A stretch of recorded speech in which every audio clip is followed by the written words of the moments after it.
പണ്ട് മുതലേ സിനിമയിൽ സജീവമായിട്ടുള്ള ആളുകൾ ഭയങ്കര ഡിസിപ്ലിൻ ആയിരിക്കും. കൃത്യസമയത്ത് വരിക, സിനിമയിൽ ആക്റ്റീവ് ആവാ. പക്ഷെ ഏറ്റവും ആദ്യം ജഗദീഷ് തലേ ദിവസം പക്ഷെ പുള്ളിക്കൊരു വാശിയത് തോപ്പിക്കണം ആൾക്കാരെ. അശോക് ഏട്ടൻ, ജഗദീഷ് ഏട്ടൻ, മനോജ് ഏട്ടൻ, വിനീത് ഏട്ടൻ, സുധീഷ് ഏട്ടൻ, ഇവരഞ്ചുപേരുമാണ് ഏറ്റവും സീനിയർ ആയിട്ടുള്ളത്. പക്ഷെ ബാക്കി 4 പേർക്കും സുധീഷ് ഏട്ടൻ ജൂനിയറാണ്. പക്ഷെ സുധീഷ് ഏട്ടൻ അവരുടെ കൂടെ ഇരിക്കുമ്പോഴല്ലോ ഈ സുധീഷ് ഏട്ടനല്ല, ഭയങ്കര സൈലന്റ്, ഭയങ്കര ഒബീഡിയന്റ്, എന്താ പറയാ, ഇങ്ങനത്തെ ഒരു സുധീഷ് ഏട്ടൻ നിങ്ങള് കാണൂല. അതായത് അച്ചടക്കം, ക്ഷമ, ഒരുപാട് കാര്യങ്ങൾ സംസാരിക്കും. നമ്മളന്ന് കേൾവിക്കാരനായിട്ടാണ് അവിടെ ഇരിക്കുന്നത്. ചേട്ടനൊന്നുമില്ല സംസാരിക്കാനോ, സംസാരിക്കാനുള്ള ഗ്യാപ്പ് കിട്ടാ. കാരണം ലൊക്കേഷനിൽ ജഗദീഷേട്ടൻ ആദ്യം വന്നാൽ അന്വേഷിക്കും അശോകേട്ടൻ വന്നോ ചോദിക്കും, അശോകൻ വന്നോ ചോദിക്കും. അശോകേട്ടൻ വന്നാൽ ആദ്യം ചോദിക്കും ജഗദീഷോ ചോദിക്കും. അപ്പൊ നമ്മൾ വിചാരിക്കും ഇവര് നമ്മൾ സ്നേഹിക്കാനുള്ള പരിപാടിയാണ്. ഒരിക്കലുമല്ല, തർക്കിക്കാൻ വേണ്ടിയിട്ടാണ്. ആദ്യമായിട്ട് സ്നേഹമൊക്കെ തുടങ്ങി, പിന്നെ തർക്കങ്ങളായി. പിന്നെ ഞാൻ നേരത്തെ പറഞ്ഞ പോലെ ഇതിന് എരുതിയിൽ എണ്ണ ഒഴിക്കുന്ന ഒരാളുണ്ട്, അത് മനോജ് സൂത്രധാരൻ ഇയാളാണ്. അഥവാ ഒന്ന് ഡൗൺ ചെയ്യുന്ന ഒന്ന് കത്തിച്ചു കൊടുക്കും മനോജ്. അപ്പൊ വീണ്ടും അതുപോലെ ജഗദീഷ് ചേട്ടൻ ഇവരുടെയൊക്കെ സിനിമകൾ കാണുമ്പോൾ ആ സിനിമയുടെ പുറകിൽ എന്തായിരിക്കും സംഭവിച്ചിട്ടുള്ളത് ഇപ്പോഴാണ് മനസ്സിലാവുന്നത്. കാരണം അത് അത്രയും ഓൺ എന്ന് പറയും, നമ്മള് ന്യൂ ജനറേഷൻ ഭാഷയിൽ അങ്ങനെയാണല്ലോ പറയുക, ഓണായിരിക്കുക എന്ന് പറയില്ലേ. അല്ലാതെ ഒരു സെക്കൻഡ് പോലും ഒരു മൂഡ് ഓഫ് ആയിട്ട് മാറിയിരിക്കുന്നത് അങ്ങനത്തെ ഒന്നും ഇവർക്കില്ല. അവർ ജീവിതത്തിൽ അഭിനയിക്കുകയാണ് തോന്നിയിട്ടുണ്ട് എനിക്ക്. പക്ഷെ അല്ല, അവരങ്ങനെ തന്നെയാണ്. നമുക്ക് തോന്നിയത് പക്ഷെ നമുക്ക് ബോറടിക്കുന്നേ ഒരു ഘട്ടം കഴിഞ്ഞ് കഴിഞ്ഞാൽ ലൈക് ഇവര് നിർത്തില്ല. സത്യം അടിപൊളി കുറെ ബോറടിക്കുന്നു. എത്ര നേരം വെച്ചിട്ട് നമുക്ക് തോന്നുമല്ലോ, പക്ഷെ നിർത്തിക്കൂടെ തോന്നും. നമ്മൾ ചെയ്യേണ്ടതെന്ന് വെച്ചാൽ നമുക്ക് ഈ വിനയം ബഹുമാനം എന്നൊക്കെ പറയുന്നത് എപ്പോഴും കാണിച്ചുകൊണ്ടിരിക്കേണ്ട കാര്യമല്ല, അത് മനസ്സിലുണ്ടായാൽ മതിയല്ലോ.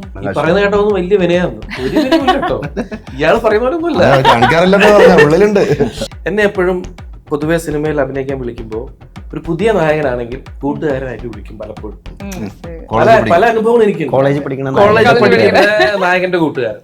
അപ്പൊ പുതിയ ആളായിരിക്കും. പാനിയത്തിപ്രാവല് ചാക്കോച്ചൻ, അതുപോലെ കയ്യും ദൂരത്തിലാണെങ്കിൽ ഫഹദ്, അതുപോലെ പലരും, പിന്നെ ജയസൂര്യ, ഉമ്മപ്പണ്ടൂരിയാണ് പയ്യൻ, പുതിയ ആൾക്കാരാണ്. അന്ന് ഫസ്റ്റ് പടമല്ലേ, അപ്പൊ പുതിയ ആൾക്കാരായിട്ട് എനിക്ക് നല്ല മിംഗ്ലിംഗാ, ടൈമിംഗാ. അവിടെ ഒരു 3 വർഷം അമൽ സാറിന് കൂടെ ഉണ്ടായിരുന്നു. അതിനിടയിലാണ് ഭീഷ്മപർവ്വമൊക്കെ സംഭവിച്ചത്. ഇപ്പോൾ അമൽ സാറിൻ്റെ അടുത്ത് അങ്ങനെ ഒരു 3 വർഷം നിന്നതുകൊണ്ടാണ് എനിക്ക് 2025 ഇത് സംഭവിച്ചതെന്നാണ് ഞാൻ വിശ്വസിക്കുന്നത്. കാരണം അതൊരു ഫിലിം സ്കൂളാണ് ആക്ച്വലി. ഞാൻ പൊതുവേ എന്നെ അങ്ങനെ എനിക്കാരും സ്ക്രിപ്റ്റ് തരാറുമില്ല, അല്ലെങ്കിൽ ഞാൻ സ്ക്രിപ്റ്റ് ചോദിക്കാറുമില്ല. എന്ന് വെച്ചാൽ അതിന്റെ ആവശ്യമില്ലെന്ന് തോന്നുന്നു. ആകെപ്പാടെ പോയിട്ട് 4-5 ദിവസം അഭിനയിക്കേണ്ട കേസാണ്. ഈ കഥ മൊത്തം വായിച്ച് തലേ കയറ്റി ഇതിന് ഞാൻ നാട്ടുകാരെടുത്ത് പറഞ്ഞു, നാട്ടുകാരൊക്കെ കഥ അറിഞ്ഞ്, അതിന്റെ ആവശ്യമില്ല. സിനിമയിൽ വരിക എന്ന് പറയുന്നത് കുറച്ച് ബുദ്ധിമുട്ടാണ്, എൻട്രി കിട്ടാൻ. പക്ഷെ അതിനേക്കാട്ടും ബുദ്ധിമുട്ടാണ് ഈ പറഞ്ഞ പോലെ നിലനിൽക്കാൻ എന്നുള്ളത്. പിന്നെ അങ്ങനെ പിടിച്ചു തന്നു. നിങ്ങളൊക്കെ സൈഡിലുള്ളതുകൊണ്ട് പിടിച്ചു. നമ്മുടെ കട്ടള തടിയല്ലല്ലോ, സ്റ്റീലല്ലേ? സ്റ്റീലോ? പെട്ര, കട്ടളയോട് കൂടിയ സ്റ്റീൽ ഡോസ്, തടിയേക്കാൾ മികച്ചത്. ഇനി തടി കണ്ടെത്താനും തച്ചനെ തിരയാനും മെനക്കെടണ്ട. ഈടും ഉറപ്പും ഭംഗിയുള്ള പെട്ര വീടിന് നൽകും തടിയെ വെല്ലുന്ന തലയെടുപ്പ്. Petra, India's premium steel doors, അഴകിലും ഉറപ്പിലും കാലാതീതം. ഹായ്, ഹലോ, നമസ്കാരം. സൈനസ് പ്ലസിന്റെ എല്ലാ പ്രേക്ഷകർക്കും സ്വാഗതം. This is me Shijina Jose Prakash. Dheeran എന്ന ഏറ്റവും പുതിയ ചിത്രത്തിന്റെ വിശേഷങ്ങളുമായിട്ട് ടീം മെമ്പേഴ്സ് ആണ് ഇതിന്റെ കൂടെ ജോയിൻ ചെയ്യുന്നത്. ഒരുപാട് സ്നേഹത്തോടെ സ്വാഗതം ചെയ്യുന്നു. നമസ്കാരം. ധീരന്റെ ട്രെയിലർ കണ്ടു, അതുപോലെ പോസ്റ്റർ കണ്ടപ്പോൾ ഭയങ്കര കളർഫുൾ ആയിട്ടുള്ള ഒരു തീമിൽ ചെയ്തിട്ടുള്ള ഒരു സിനിമ പോലെ തോന്നി. അതേസമയം തന്നെ ഒരു കൺഫ്യൂഷനാണ്, ഇത് ഏത് ജോണറിൽ വരുന്ന ഒരു സിനിമയാണ്. ഡയറക്ടറോട് തന്നെ ചോദിക്കാം, ഇത് ഏത് ജോണറിൽ വരുന്ന ഒരു സിനിമയാണ് ധീരൻ? ധീരൻ ഒരു കോമഡി ആക്ഷൻ ഡ്രാമ എന്ന് വേണം എനിക്ക് പറയാം. ഇപ്പോൾ ടൈറ്റിൽ ക്യാരക്ടറായ ധീരൻ്റെയും അവൻ്റെ നാട്ടുകാരുടെയും കഥയാണ്. ഇപ്പോൾ ഒരു ഒറ്റൊരാളിൽ നിൽക്കുന്ന ഒരു സിനിമയല്ല. ഇതിലെല്ലാവരും ആക്ച്വലി ധീരന്മാരാണ്, എല്ലാവരും നായകന്മാരാണ്. ഇവരെ കൂടാതെ ഇതുപോലെ മനോജ് ഏട്ടൻ, ജഗദീഷ് ഏട്ടൻ, അശോക് ഏട്ടൻ, രാജേഷ് ഏട്ടൻ, ശബരീഷ് ഏട്ടൻ, സിദ്ധാർത്ഥ ഭരതൻ, അങ്ങനെ ഒരു പറ്റം നമ്മളെല്ലാവരും, ഞാനൊക്കെ ജനിക്കുന്നതിന് മുമ്പേ പ്രൂവ് ചെയ്ത ആർട്ടിസ്റ്റുകളും, അല്ലെങ്കിൽ ഇപ്പോൾ അരിഞ്ചേട്ടനും സിദ്ധുവേട്ടനൊക്കെ 2000-ന്റെ തുടക്കത്തിന് റെപ്രസെൻ്റ് ചെയ്യുന്ന ആളുകളാണ്. രാജേഷ് ഏട്ടൻ, അഭിറാമേട്ടൻ, ശബരീഷ് ഏട്ടനൊക്കെ ന്യൂ ജനറേഷനാണ്.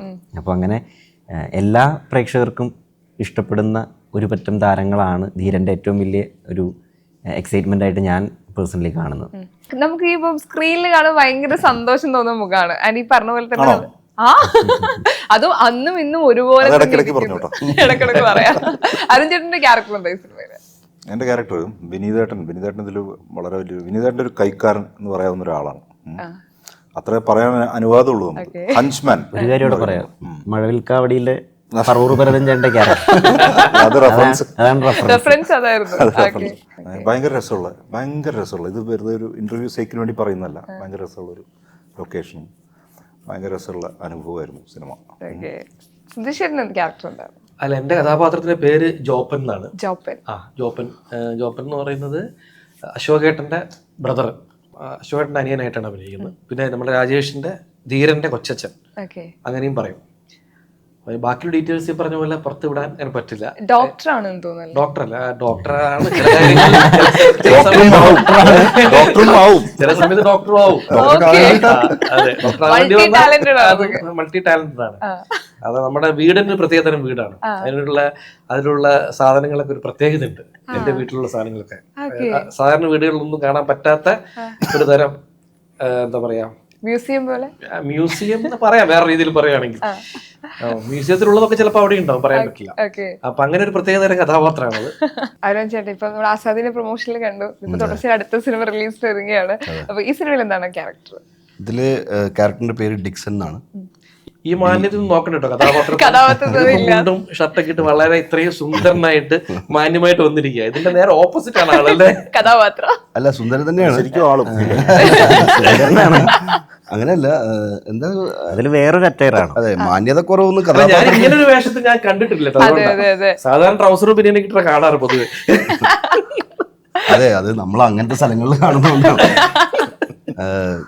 ഇതിപ്പോ ഞാൻ നേരത്തെ പറഞ്ഞ പോലെ ജയറാമേട്ടന്റെ സ്റ്റൈലില് നല്ല സുന്ദരനായിട്ട് ഒരു കുറിയൊക്കെ തൊട്ട് കഴിഞ്ഞ് അമ്പലത്തിൽ പോയിട്ട് വരുന്ന പോലെ. ജയറാം അഭിറാം എന്തോ ഒരു നിങ്ങൾ തമ്മിൽ എന്തോ ഒരു അറ്റാച്ച്മെന്റ് ഉണ്ട് സൗന്ദര്യത്തിന്റെ കാര്യത്തിലൊക്കെ. Thank you. ജയറാമേട്ടൻ എന്ത് വിചാരിക്കാവോ? ക്യാരക്ടറിന് പറഞ്ഞതുപോലെ ഒരു ഗാനമേള ഒരു ഓർക്കസ്ട്ര ട്രൂപ്പിൽ സിംഗർ ആയിട്ടുള്ള ക്യാരക്ടറാണ്. പക്ഷെ ഈ സിനിമ നടക്കുന്ന ഒരു ടൈം സ്പാനിൽ ഞാൻ പാട്ടൊന്നും പാടുന്നില്ല. പക്ഷേ ഈ കഥയുമായി ബന്ധപ്പെട്ട കാര്യങ്ങളിൽ ഇപ്പൊ എനിക്ക് പൊതുവെ അങ്ങനെ ഒരു അനുഭവം അറിയില്ല, അതുകൊണ്ടല്ലേ അതറിയാം. കഥാപാത്രം മാത്രം, ബാക്കി പറഞ്ഞിട്ടില്ല. ദേവൻ ഇത് കഥ പറയുമ്പോൾ ഇങ്ങനെ നമ്മുടെ അടുത്ത് വന്ന് പറയുമ്പോൾ എന്നെ ആകർഷിച്ചത് കഥ തന്നെയാണ്. ഓഫ് കോഴ്സ് അതിൻ്റെ ഒരു നല്ലൊരു ഇപ്പോൾ ഇവനത് ആക്ഷൻ ഡ്രാമ എന്നൊക്കെ പറയുമെങ്കിലും കോമഡി എന്നൊക്കെ പറയുമെങ്കിലും ഞാൻ അതിനൊരു ഡാർക്ക് ഹ്യൂമറായിട്ടാണ് കാണുന്നത്. കാരണം പലപ്പോഴും നമ്മൾ യഥാർത്ഥമായിട്ടത് കേട്ട് കഴിഞ്ഞാൽ ചിലപ്പോൾ ചിരി വരാത്ത ചില സംഭവങ്ങൾ അല്ലെങ്കിൽ ചിരിക്കേണ്ട ഒരു സാഹചര്യമായിരിക്കില്ല, പക്ഷെ ആ സാഹചര്യത്തിൽ പോലും ചിരിച്ചു പോകുന്ന അവസ്ഥയുണ്ട് ഈ പടത്തിൽ. അത്രയും ഡാർക്കായിട്ടുള്ള ഒരു റിയാലിറ്റി മീറ്റ് ചെയ്യുമ്പോൾ പോലും ക്യാരക്ടേഴ്സ് അങ്ങനെ ആയതുകൊണ്ട് അതിനകത്തൊരു ഹ്യൂമർ വരുന്നുണ്ട്. പിന്നെ ദേവൻ ഡയലോഗ്സിന്റെ കാര്യത്തിലാണെങ്കിലും നമ്മുടെ പെർഫോമൻസിന്റെ കാര്യത്തിലാണെങ്കിലും വളരെ സ്ട്രിക്റ്റ് ആയിരുന്നു അക്കാര്യത്തിൽ. അതായത് നിങ്ങളുടെ പാടായി എന്നുള്ളതല്ല. ഈ പറഞ്ഞ കൂളായിട്ട് നിൽക്കുകയാണെങ്കിലും നമ്മളെന്തെങ്കിലും കൈ നട്ടാ നന്നായിട്ട് അത് വേണ്ടെന്ന് പറഞ്ഞു. കാരണം എഴുതി വെച്ചിട്ടുണ്ട്, അത്രയും ക്ലിയർ ആയിട്ട് ക്രിസ്റ്റലായിട്ട് എഴുതി വെച്ചിട്ടുള്ള ഒരു സ്ക്രിപ്റ്റാണ്. സുധീഷേട്ടൻ പറഞ്ഞ പോലെ തന്നെ ചില സ്ക്രിപ്റ്റ് അങ്ങനെയുണ്ട്. എനിക്ക് ഇതിനു മുന്നേ അങ്ങനെ ഒരു സ്ക്രിപ്റ്റ് അനുഭവം ഉള്ളത് ജാനേമൻ എന്ന് പറഞ്ഞ സിനിമയാണ്. കാരണം അതിനകത്തൊന്നും നമ്മൾ ഒന്നും ചെയ്യേണ്ട കാര്യം, അതിനകത്ത് എഴുതി വെച്ചേക്കുന്നത് അതേപോലെ പെർഫോം ചെയ്ത് കഴിഞ്ഞാൽ അത് വർക്കായി എന്നുള്ളതാണ്. അപ്പോൾ അതേപോലെ എനിക്ക് തോന്നിയൊരു സ്ക്രിപ്റ്റാണ്. ഞാൻ പൊതുവേ എന്നെ അങ്ങനെ എനിക്കാരും സ്ക്രിപ്റ്റ് തരാറുമില്ല, അല്ലെങ്കിൽ ഞാൻ സ്ക്രിപ്റ്റ് ചോദിക്കാറുമില്ല. എന്ന് വെച്ചാൽ അതിൻ്റെ ആവശ്യമില്ലെന്ന് തോന്നുന്നു. ആകെപ്പാടെ പോയിട്ട് 4-5 ദിവസം അഭിനയിക്കേണ്ട കേസാണ്. ഈ കഥ മൊത്തം വായിച്ച് തലയിൽ കയറ്റി ഇതിന് ഞാൻ നാട്ടുകാരെടുത്ത് പറഞ്ഞു, നാട്ടുകാരൊക്കെ കഥ അറിഞ്ഞ് അതിൻ്റെ ആവശ്യമില്ലല്ലോ. അതുകൊണ്ടാണ് ഞാൻ ഈ കഥയൊന്നും കേൾക്കാത്ത തോന്നുന്നത്. പക്ഷെ ഇവൻ അക്കാര്യത്തിൽ ഇവൻ എന്നെ കാണണമെന്ന് വാശി പിടിച്ച് ഞങ്ങൾ മഞ്ഞുമൽ ബോയ്സ് ഷൂട്ട് ചെയ്യുമ്പോൾ കാലടിയിലായിരുന്നു അതിൻ്റെ സെറ്റ് ഇട്ടത്. ആ സെറ്റിനകത്ത് നമ്മൾ ഷൂട്ട് ചെയ്യുന്ന സമയത്ത് അത് എത്ര കൊല്ലം മുന്നേ 2 കൊല്ലമായി 2 കൊല്ലമായി മഞ്ഞുമൽ ഞാൻ ഷൂട്ട് ചെയ്യുന്ന സമയത്താണ് ദേവൻ വന്നിട്ട് എൻ്റെ അടുത്ത് ഞാൻ പറഞ്ഞ് കഥ പറയേണ്ട കാര്യമുണ്ട്. ഒന്നാമത് ഗണേഷ് ചേട്ടനും ലക്ഷ്മി പ്രൊഡ്യൂസ് ചെയ്യുന്ന പടം, ജാനവനാണെങ്കിലും അവരാണ് ചെയ്തത്, ഫാലിമി ആണെങ്കിലും അവരാണ് ചെയ്തത്. എന്നെ സംബന്ധിച്ചിടത്തോളം അവരൊരു പടം തുടങ്ങുമ്പോൾ അവർ നമ്മളെ വിളിക്കും, നമ്മൾ പോവാന്നുള്ള. അല്ല, ദേവൻ കഥ പറയണമെന്നോ, ഞാൻ കഥ പറഞ്ഞിട്ട് ഒരു കാര്യമില്ല, എന്തായാലും ഞാൻ വരും. അപ്പോൾ അങ്ങനെ ഇവൻ കഥ പറയാൻ വന്നു, കഥ കേട്ട്. പക്ഷെ ഇവൻ ആ സ്ക്രിപ്റ്റ് റീഡിങ് സെഷൻ വെച്ചപ്പോഴേക്കും ഞാൻ ആ കഥ മറന്നുപോയായിരുന്നു. സ്ക്രിപ്റ്റ് റീഡിങ്ങിൽ വീണ്ടും ഓർമ്മ വന്നു, ഷൂട്ടിങ്ങിന് പോയപ്പോഴേക്കും വീണ്ടും ഞാൻ മറന്നുപോയി, എനിക്കിത് ഓർമ്മയില്ല എന്താ. പക്ഷെ അത് എന്നാലും ആ സമയത്തേക്കും നമുക്കൊരു ഫൗണ്ടേഷൻ കിട്ടിയായിരുന്നു, എന്താണ് നമ്മൾ ചെയ്യേണ്ടതെന്നുള്ള കാര്യത്തിൽ ഒരു ധാരണ കിട്ടിയായിരുന്നു. അപ്പോൾ കണ്ടവരൊക്കെ നല്ല അഭിപ്രായം പറഞ്ഞിട്ടുണ്ട്. ഇതുവരെയായിട്ടുള്ള കണ്ട ക്രൂ ഉണ്ടല്ലോ, ഐ മീൻ നമ്മുടെ ടെക്നിക്കലി വർക്ക് ചെയ്യുന്ന ആൾക്കാർ അല്ലെങ്കിൽ നമ്മുടെ കൂടെ വർക്ക് ചെയ്യുന്ന ആൾക്കാർ, സുധീഷ് ചേട്ടനൊക്കെ എപ്പോഴും പറയും ഉഗ്രം ക്യാരക്ടറാണ്, ഗംഭീരമായിട്ട് ചെയ്തിട്ടുണ്ട്. സുധീഷ് ചേട്ടൻ എന്നെ ഭയങ്കരമായിട്ട് സപ്പോർട്ട്, അങ്ങനെയല്ലേ പറയേണ്ടത്? സുധീഷ് ചേട്ടൻ എന്നെ പറയുന്നുണ്ടല്ലോ കാര്യങ്ങളൊക്കെ. സുധീഷ് ചേട്ടൻ എന്ന് പറഞ്ഞാൽ ഒരു സീനിയർ എന്നുള്ള ഒരു ജാടയില്ലാത്ത, കാരണം മലയാള സിനിമയിൽ നമ്മളിപ്പോൾ ഈ സിനിമയിൽ ഏറ്റവും സീനിയർ സുധീഷ് ചേട്ടനാണെന്ന് പറയാം. ഈ സിനിമയിലോ? അല്ല, ഏറ്റവും സീനിയർ ഞാനല്ല. അനന്തരം 87 പക്ഷെ ഏറ്റവും സീനിയർ ഞാനല്ല. അശോകേട്ടൻ പെരുവഴിയമ്പലം അശോകേട്ടൻ അതിന് മുമ്പ് വന്നിട്ടുണ്ട്, 78 വന്നിട്ടുണ്ട്. പിന്നെ ഒരു കൊല്ലത്തിന്റെ വ്യത്യാസമൊക്കെ അല്ല, ചെറിയൊരു മാറ്റമുള്ളൂ, 78-87. സീനിയർ പ്രായമല്ലേ? അഭിയൊന്നും പ്രായമല്ലേ? ഞാൻ വന്ന പ്രായമല്ലേ അല്ല, അത് ഞങ്ങള് ഷൂട്ടിനിടയിൽ, അതായത് എന്നെ സംബന്ധിച്ചിപ്പോ അശോകേട്ടൻ, ജഗദീഷ് ഏട്ടൻ, മനോജ് ഏട്ടൻ, വിനീത് ഏട്ടൻ, സുധീഷ് ഏട്ടൻ, ഇവരഞ്ചുപേരുമാണ് ഈ ഏറ്റവും സീനിയർ ആയിട്ടുള്ളത്.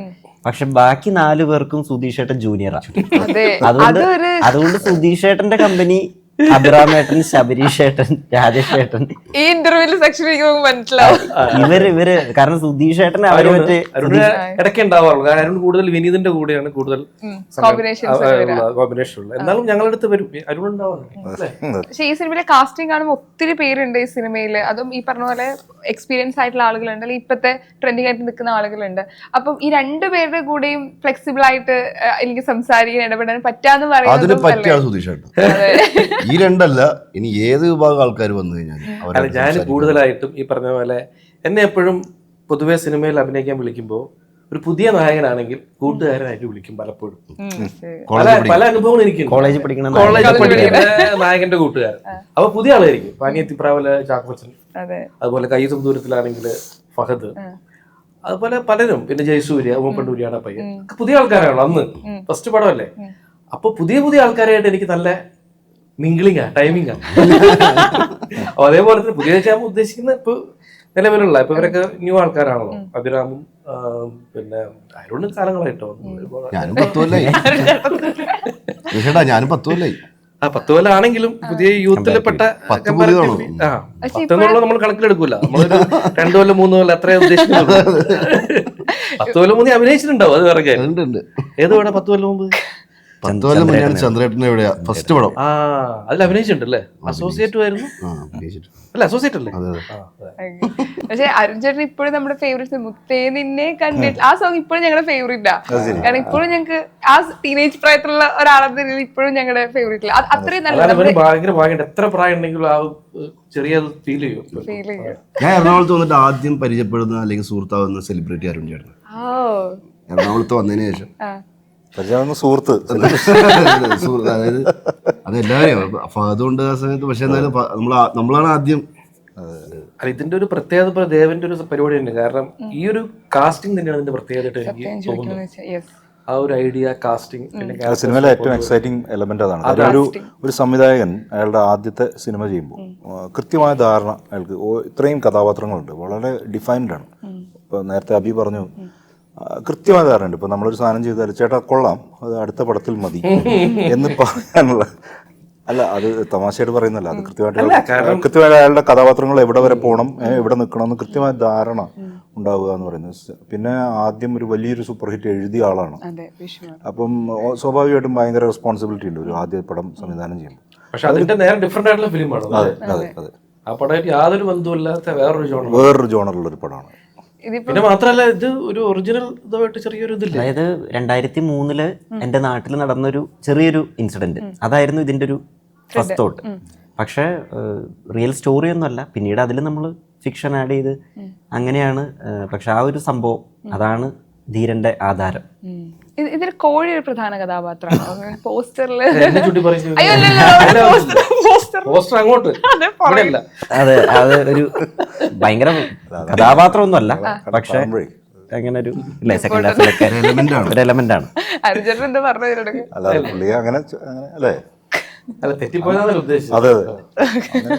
ഇപ്പൊ 2015 കാലഘട്ടത്തിലാണെങ്കിൽ സിനിമ കോൺഫിഡന്റ് ആയിട്ട് ചെയ്യാൻ തീരുമാനിക്കണേ. ഇപ്പൊ 2025 ആയപ്പോഴത്തേക്കാണ് ആദ്യം സിനിമ സംഭവിക്കുന്നത്. ഈ ഒരു കാലഘട്ടം ഉണ്ടല്ലോ, അതിപ്പോ ഭീഷ്മരെ സംഭവിക്കണം. അപ്പൊ ഈ വളരെ ഈസി ആയിട്ട് സിനിമ പറ്റുന്നൊക്കെ തീരുമാനിച്ചിരുന്നവർ ഞാനൊരു കുറിപ്പ് വായിച്ചത് ഇതിലാണ് സംസാരിക്കുന്നത്. അപ്പോൾ ആ ഒരു തിരിച്ചറിവുണ്ടല്ലോ 2015 സിനിമ എഴുതാൻ ഡയറക്റ്റ് ചെയ്യാൻ എളുപ്പമാണെന്ന് വിചാരിച്ച് 2025 ധീരൻ സംഭവിക്കുമ്പോൾ ഒരു തിരിച്ചറിവ് എങ്ങനെയാണ്? ഞാൻ എൻജിനീയറിങ്ങിന് ചേരുന്നത് 2013 അപ്പോൾ ഫസ്റ്റ് ഇയറിലാണ് ആദ്യത്തെ ഷോർട്ട് ഫിലിം ചെയ്യുന്നത്. അപ്പോൾ എല്ലാ സെംബ്രേക്കിനും ഓരോ ഷോർട്ട് ഫിലിം, അങ്ങനെ ബിടെക് 8 സെമസ്റ്ററിൽ 8 ഷോർട്ട് ഫിലിം ഉണ്ട്. അപ്പോൾ ഈ 2015 എന്നൊക്കെ പറയുമ്പോൾ എൻജിനീയറിങ് സെക്കൻഡ് ഇയർ ആണ്. അപ്പോൾ ഈ നമ്മൾ വിചാരിക്കുന്നത് എന്താണോ, ഓരോ സെമസ്റ്ററിൽ ഷോർട്ട് ഫിലിം ചെയ്യുന്നുണ്ട്, അതിന് അന്ന് യൂട്യൂബിലൊക്കെ അത്യാവശ്യം വ്യൂസ് ഒക്കെ കിട്ടുന്നുണ്ട്, അപ്പോൾ ഈസിലി പടമൊക്കെ ചെയ്യാൻ പറ്റും. ഇപ്പോൾ 2020 എന്നൊക്കെ പറയുമ്പോൾ അപ്പോഴും 5 വർഷം കഴിയുമ്പോഴേക്കും എന്തായാലും പടം ചെയ്യാൻ പറ്റുന്നു. 2020 എത്തിയപ്പോൾ ഞാൻ കുമ്പളങ്ങി നൈറ്റ്സ് അസിസ്റ്റ് ചെയ്ത് കഴിഞ്ഞു. അപ്പോഴും അത് കഴിഞ്ഞ് പിന്നെ അമൽ സാറിൻ്റെ അടുത്ത് ജോയിൻ ചെയ്യുന്നു. അവിടെ ഒരു 3 വർഷം അമൽ സാറിൻ്റെ കൂടെ ഉണ്ടായിരുന്നു. അതിനിടയിലാണ് ഭീഷ്മോറൊക്കെ സംഭവിച്ചത്. അതാണ് ആക്ച്വലി ഇപ്പോൾ അമൽ സാറിൻ്റെ അടുത്ത് അങ്ങനെ ഒരു 3 വർഷം നിന്നതുകൊണ്ടാണ് എനിക്ക് 2025 ഇത് സംഭവിച്ചതെന്നാണ് ഞാൻ വിശ്വസിക്കുന്നത്. കാരണം അതൊരു ഫിലിം സ്കൂളാണ് ആക്ച്വലി. അവിടെ നമുക്ക് ഒരുപാട് കാര്യങ്ങൾ ആസ് എ ഡയറക്ടർ അല്ലെങ്കിൽ റൈറ്റർ പഠിക്കാൻ പറ്റുന്ന ഒരു സ്പേസാണ് അമൽ സാറിൻ്റെ. അപ്പോൾ 2022 ഭീഷ്മോറും റിലീസാവുന്നു. പടം ബ്ലോക്ക് ബസ്റ്ററാണ്, അത്രയും വലിയ ഹിറ്റ്. അപ്പോഴും ഞാൻ വിശ്വസിച്ചുകൊണ്ടിരുന്നത് എനിക്ക് ഈസിലി ഇനിയിപ്പോൾ പടം ചെയ്യാൻ പറ്റും, ഡയറക്റ്റ് ചെയ്യാൻ പറ്റും എന്നുള്ളതായിരുന്നു. അത് 3 വർഷമായി ഇപ്പോൾ.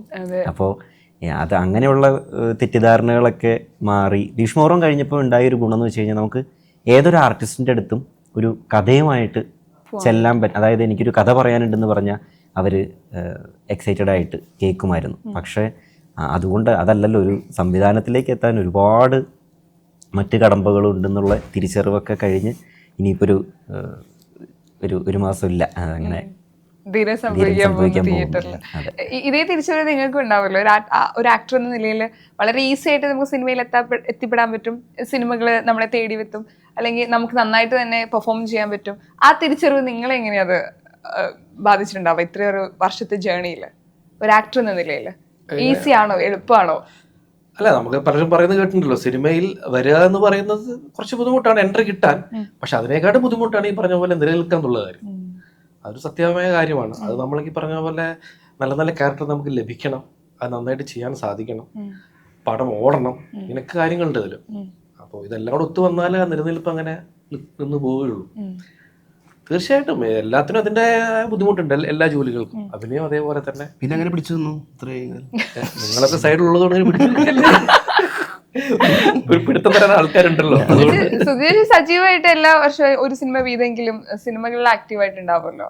ഉണ്ട്, ഞാൻ ഒരുവിധം എല്ലാ വർഷവും സിനിമകൾ ചെയ്തിട്ടുണ്ട്. ഈ പറഞ്ഞ പോലെ ചില സമയങ്ങളിൽ ഒരു ഗ്യാപ്പൊക്കെ വന്നിട്ടുണ്ട്. അത് എനിക്ക് തോന്നുന്നത് വെച്ചാൽ ഒരു തീവണ്ടി എന്ന് പറഞ്ഞ സിനിമ ഇറങ്ങിയല്ലോ, അപ്പൊ അതിന് മുമ്പായിട്ട് കുറച്ചു കാലം സിനിമകളുണ്ട്, പക്ഷെ തീരെ മെയിൻ സ്ട്രീമിൽ അങ്ങനെ സജീവമായിട്ട് സിനിമകൾ വന്നിട്ടില്ല. അധികം സിനിമകൾ ചെയ്യുന്നു പോകുന്നു അല്ലാതെ ആരും അറിയാതെ കുറെ സിനിമകളൊക്കെ ചെയ്തിട്ടുണ്ട്. പക്ഷെ തീവണ്ടി എന്ന് പറഞ്ഞ സിനിമയിൽ വന്ന സമയത്ത് ഞാനും ആലോചിച്ചു, കാരണം സിനിമ മൊത്തം മാറിക്കൊണ്ടിരിക്കുകയായിരുന്നു ആ സമയത്ത്. പുതിയ പുതിയ തോട്ടുകളും പുതിയ പുതിയ ചെറുപ്പക്കാരും ഡയറക്ടേഴ്സും ന്യൂ ഡയറക്ടേഴ്സൊക്കെ വരുന്നു. അപ്പൊ നമുക്കിതിൽ എങ്ങനെ നമ്മുടെ ഒരു കഴിവ് പ്രകടിപ്പിക്കാൻ എന്തെങ്കിലും അവസരം കിട്ടുമോ എന്നൊക്കെ ആലോചിച്ചുകൊണ്ടിരിക്കുന്ന സമയത്തായിരുന്നു അപ്രതീക്ഷിതമായിട്ട് തീവണ്ടി എന്നുള്ള പടത്തിലേക്ക് വിളി വരുന്നത്. അപ്പൊ അതിലുള്ള സംവിധായകനാണെങ്കിലും എഴുത്തുകാരനാണെങ്കിലും ഒക്കെ എനിക്ക് യാതൊരു പരിചയമില്ലാത്ത പുതിയ ചെറുപ്പക്കാരാണ്. അപ്പൊ അവർക്ക് എന്തോ തോന്നിക്കാണും, ചിലപ്പോൾ ഈ വേഷം ഇയാൾ ചെയ്ത് നന്നാവും തോന്നിക്കാണും. അപ്പൊ അങ്ങനെയാണ് അതിലേക്ക് എന്നെ വിളിക്കുന്നത്. അപ്പൊ ആ പടം ഈ പറഞ്ഞ പോലെ നേരത്തെ പറഞ്ഞ പോലെ പടം ഹിറ്റായി. ഞാൻ ചെയ്തിട്ട് ഹിറ്റായിട്ടില്ലെങ്കിൽ നോട്ടബിൾ ആയിരിക്കില്ല. ഹിറ്റായതുകൊണ്ട് അപ്പോൾ ഇയാൾക്ക് ഇങ്ങനെയുള്ള ക്യാരക്ടർ ചെയ്യാൻ പറ്റും എന്നുള്ളൊരു തിരിച്ചറിവ് ഉണ്ടാവുകയും പിന്നെ ഡിഫറെന്റ് ക്യാരക്ടേഴ്സ് അങ്ങനെ വീണ്ടും സജീവമായിട്ട് വന്നു സിനിമയിൽ. എല്ലാം കൂടെ ഒത്തൊരുമിച്ച് അങ്ങനെ വരണം. എങ്ങനെയായിരുന്നു ഇപ്പൊ നമ്മൾ ആഗ്രഹിച്ച അല്ലെങ്കിൽ പെർഫോം ചെയ്യണമെന്ന് ആഗ്രഹിച്ച ഒത്തിരി ആർട്ടിസ്റ്റ് ഉണ്ടല്ലോ, അവരുടെ കൂടെ സെറ്റ് എങ്ങനെയുണ്ടായിരുന്നു? ശരിക്കും നമുക്ക് അതങ്ങനെ തോന്നില്ല, അങ്ങനെ ഒരു ഫാക്ടർ ഉണ്ട് അതിനകത്ത്. കാരണം നമ്മൾ വർക്ക് ചെയ്ത് തുടങ്ങിക്കഴിഞ്ഞാൽ പിന്നെ ഇത് നോർമലാവും. ആൾക്കാരൊക്കെ നോർമലും, അവർ ക്യാരക്ടേഴ്സാണ്, നമ്മളും ക്യാരക്ടേഴ്സാണ്. ഒരു പരിധിവരെ എനിക്ക് പലപ്പോഴും ചിന്തിക്കാറുണ്ട്, അയ്യോ അയാളുടെ കൂടെ അഭിനയിക്കണം, എങ്ങനെ അഭിനയിക്കും, അവരൊക്കെ വളരെ എക്സ്പീരിയൻസിലാണ്. ഇത് അവരും ചിന്തിക്കുന്നുണ്ടെന്നുള്ളതാണ്. അവര് ചിന്തിക്കേണ്ട കാര്യം അതുകൊണ്ട്. പക്ഷെ അത് നമ്മൾ തുടങ്ങി കഴിയുമ്പോഴേക്കും എന്താണെന്നറിയില്ല, പിന്നെ അത് നോർമലാവും. ലൈക്ക് അത് നമ്മൾ ക്യാരക്ടേഴ്സിലേക്ക് പോകുന്നതാണോ എന്താണെന്ന് അറിയില്ല. കാരണം അവരും അവർക്കും അറിയാം അവരും അങ്ങനെ വേറെ നിന്ന് കഴിഞ്ഞാൽ പരിപാടി നടക്കില്ല. So അവരും അത് അത്രയും ഫ്രണ്ട്ലി ആവും. നമ്മൾ ചെയ്യേണ്ടതെന്ന് വെച്ചാൽ നമുക്ക് ഈ വിനയം ബഹുമാനം എന്നൊക്കെ പറയുന്നത് എപ്പോഴും കാണിച്ചുകൊണ്ടിരിക്കേണ്ട കാര്യമല്ല, അത് മനസ്സിലുണ്ടായാൽ മതിയല്ലോ. പക്ഷെ അതിനിടയിൽ അവരുടെ തമാശകളുണ്ട്. ജഗദീഷ് ചേട്ടനാണ് പറയുന്ന കേട്ടൊന്നും വലിയ വിനയാന്ന് ഒരു വിനയമില്ല കേട്ടോ. ഇയാൾ പറയുന്ന പോലൊന്നുമില്ല, കാണിക്കാറില്ലെന്ന് പറഞ്ഞാൽ ഉള്ളിലുണ്ട്. പക്ഷെ നല്ല മനുഷ്യനാണ്, അത് വേറെ കാര്യം. പക്ഷെ അതിവിനയം അങ്ങനത്തെ പരിപാടികളൊന്നുമില്ല. അതിന്റെ ആവശ്യം പറയാനുള്ള തുറന്നു പറയും, അതാ ജൂനിയർ സീനിയർ എന്നുള്ള നോട്ടമൊന്നുമില്ല, അങ്ങനത്തെ ഒരു കക്ഷിയാണ്. അപ്പൊ എനിക്ക് ഭയങ്കര ഇഷ്ടമാണ് പുള്ളി ക്യാരക്ടർ. കറക്റ്റാ, നിങ്ങൾ കറക്റ്റായിട്ട് പറഞ്ഞു. ശരിക്കും ഒരു കുടുംബം പോലെ എഴുതിയ സെറ്റ്. അപ്പൊ ചില സിനിമകൾ നമുക്ക് തോന്നാറുള്ളൂ, കാരണം നമ്മൾ പോയി അഭിനയിക്കുമ്പോൾ നമ്മൾ ഒരുമിച്ച് ഒരു കുടുംബം പോലെ വർക്ക് ചെയ്ത് അത് കഴിഞ്ഞ് അവിടുന്ന് പിരിയുമ്പോൾ ഉണ്ടാവും ഒരു വിഷമം. അത് എല്ലാ സിനിമയും കിട്ടൂല. അപ്പൊ അങ്ങനെയുള്ള സിനിമകൾ നമ്മൾ ഈ സിനിമ ഗംഭീരമാണ് പ്രാർത്ഥിക്കും.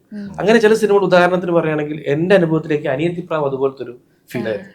അത്ര ഒരു ഫാമിലി പോലത്തെ ഒരു ചെയ്തൊരു സിനിമയായിരുന്നു അത്. ഞങ്ങൾ പല സ്ഥലത്ത് കൊടൈക്കനാൽ, അതുപോലെ കൊച്ചി, ആലപ്പുഴയോടൊക്കെ ഷൂട്ട് ചെയ്ത് പല സ്ഥലങ്ങളിലൊക്കെ പോയി പിരിയുമ്പോഴുള്ള വിഷമവും പിന്നെ അത് കഴിഞ്ഞിട്ട് അതിൻ്റെ എല്ലാവരും കൂടിയുള്ള ആ ഒരു വർക്കിന്റെ ഒരു റിസൾട്ട് കിട്ടണേ നമ്മൾ പ്രാർത്ഥിച്ചൊരു സിനിമയാണ്. അതേപോലെ ആ സിനിമയെ കിട്ടിയെന്നുള്ളതാണ്. അപ്പൊ അതുപോലൊക്കെ ഒരു ഫീൽ എനിക്ക് ഈ സിനിമ കണ്ട് വർക്ക് കഴിഞ്ഞ് വന്നപ്പോൾ തോന്നുന്നു. ഇപ്പോഴും ഞങ്ങൾ ആ കുടുംബം പോലെ വിട്ടിട്ടില്ല.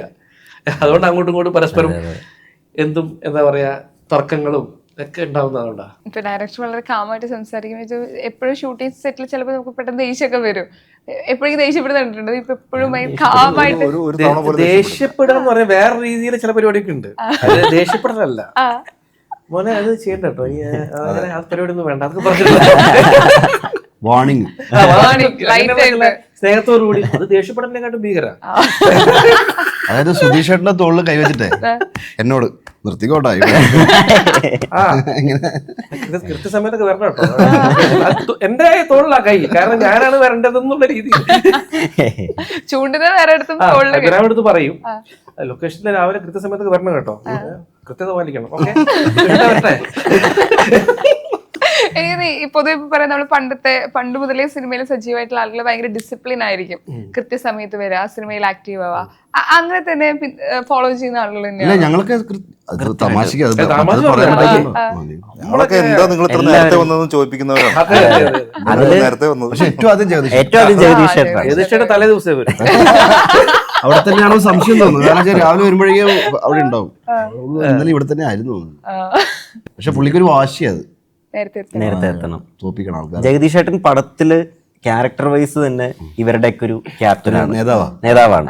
സെറ്റിലും ആക്ച്വലി അതുപോലെ തന്നെ. കാരണം ഇപ്പോൾ ഈ പറഞ്ഞ പോലെ ജഗദീഷ് ചേട്ടന് 7 മണിക്ക് ഷൂട്ട് എന്ന് പറഞ്ഞാൽ 6:55 റെഡിയാവും. അപ്പോൾ ആളവിടെ ഉണ്ടാവും. അപ്പോൾ ഇവരൊക്കെ ഇതുപോലെ 7 മണി അല്ലെങ്കിൽ 7:05 എന്നൊക്കെ പറയുമ്പോൾ കറക്റ്റ് 7 മണി ജഗദീഷ് ചേട്ടനാണ് എല്ലാവരെയും മോട്ടിവേറ്റ് ചെയ്ത് പെട്ടെന്ന് സമയം പോകും. ജഗദീഷ് ചേട്ടൻ വന്ന് മേക്കപ്പ് ഒക്കെ ചെയ്ത് കാരവൻ മേക്കപ്പ് ചെയ്ത് കുറച്ച് കഴിഞ്ഞ് പുള്ളി പുറത്തേക്ക് ഇറങ്ങും. കാരണം ഇവരൊന്നും വാമപ്പ് ചെയ്യാൻ വേണ്ടിയിട്ട് ടീമിനെ, ക്രൂവിനെ പെട്ടെന്ന് പെട്ടെന്ന് പരിപാടി നടക്കാൻ വേണ്ടിയിട്ട് ജഗദീഷ് ചേട്ടൻ പോയി നിന്ന് വാമപ്പ് ചെയ്ത് അതൊക്കെ ഭയങ്കര ഇതാണ്. വൈകുന്നേരം വരെ സുധീഷ് ചേട്ടൻ ജഗദീഷ് ചേട്ടന്റെ കാരവാനിരിക്കും. വൈകുന്നേരം ആകുമ്പോ എന്താണെന്ന് അറിയില്ല, അവിടെ നിന്ന് ഇറങ്ങി വരും.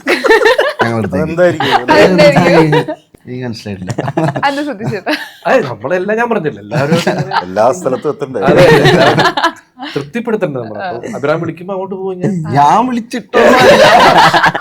പക്ഷെ സുധീഷ് ചേട്ടൻ അവരുടെ കൂടെ ഇരിക്കുമ്പോഴല്ലോ, ഈ സുധീഷ് ചേട്ടനല്ല, ഭയങ്കര സൈലന്റ്, ഭയങ്കര ഒബീഡിയന്റ്, എന്താ പറയാ, ഇങ്ങനത്തെ ഒരു സുധീഷ് ചേട്ടൻ നിങ്ങള് കാണൂല.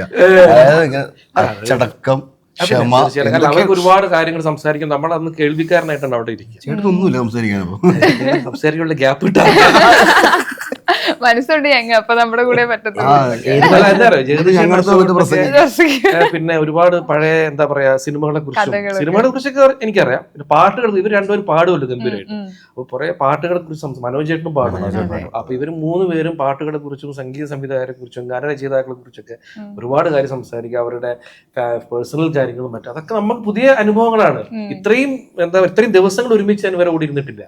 ഇവിടെ അഭിനയിച്ചിട്ടുണ്ട്, പക്ഷെ എന്നാലും ഇവരോട് ഇത്രയും ദിവസങ്ങൾ ഒരുമിച്ചിരിക്കാൻ പറ്റിയത് ഇപ്പോഴാണ് ആദ്യമായിട്ടാണ്. Quality times. അപ്പൊ അത് കുറെ അനുഭവങ്ങൾ കേൾക്കാൻ പറ്റും. പിന്നെ ഇവരെ നമ്മുടെ തർക്കങ്ങൾ ഭയങ്കര രസമാണ്. കാരണം ലൊക്കേഷനിൽ ജഗദീഷേട്ടൻ ആദ്യം വന്നാൽ അന്വേഷിക്കുക, അശോകേട്ടൻ വന്നോന്ന് ചോദിക്കുക, അശോകൻ വന്നോന്ന് ചോദിക്കും ആദ്യം.